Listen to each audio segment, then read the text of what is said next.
Quiet as I here, and I want to talk about Jaws.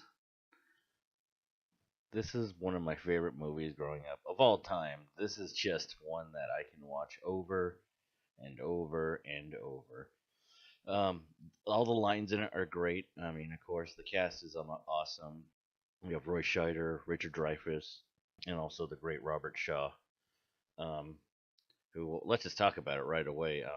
This the Indianapolis scene where Robert Shaw's telling his two deckhands that he went through a hell of an experience, and that's why he constantly hunts sharks day and night. Japanese submarine slammed 2 torpedoes into our side, Chief. He was coming back from the island of Tinian to Leyte, just delivered the bomb, the Hiroshima bomb. 1,100 men went into the water. The vessel went down in 12 minutes. Didn't see the first shark for about half an hour. Tiger, 13-footer. You know that when you're in the water, Chief? You tell by looking from the dorsal to the tail. What we didn't know was our bomb mission had been so secret, no distress signal had been sent. It is the best scene in the movie because it's one of the best scenes in film history.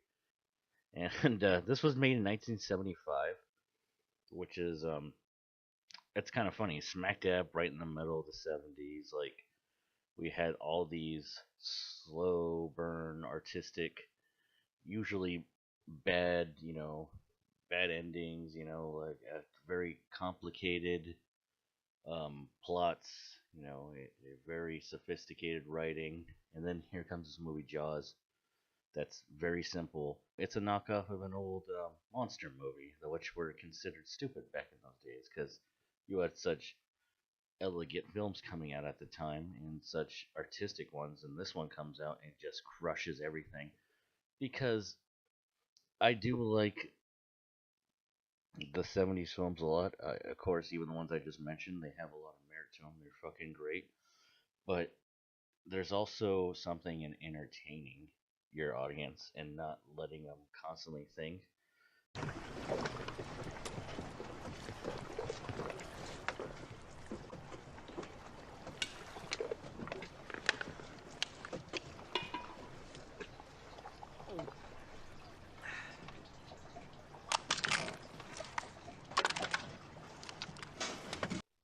The music also is really great, very effective in this movie.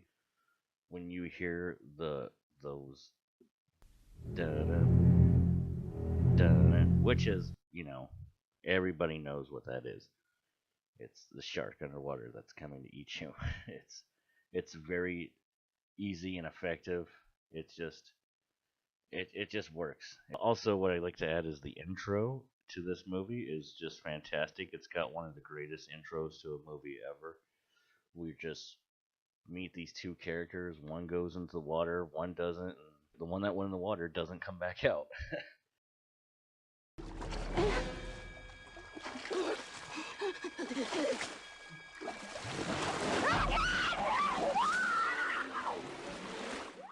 It's pretty brutal. It's a very brutal scene because it just lets your imagination go all the way. It's just one of those ones.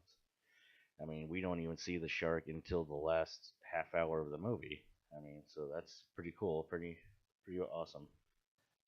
I'd also like to mention Murray Hamilton's character, who holds back so much progress that could happen earlier in the film, but without him, the movie isn't what it is. Everybody else, the background characters, are all the real townspeople, and I just love the fact they did that. They actually kept a more authentic look to the town, and today it would just be a bunch of pretty people. It would be ridiculous.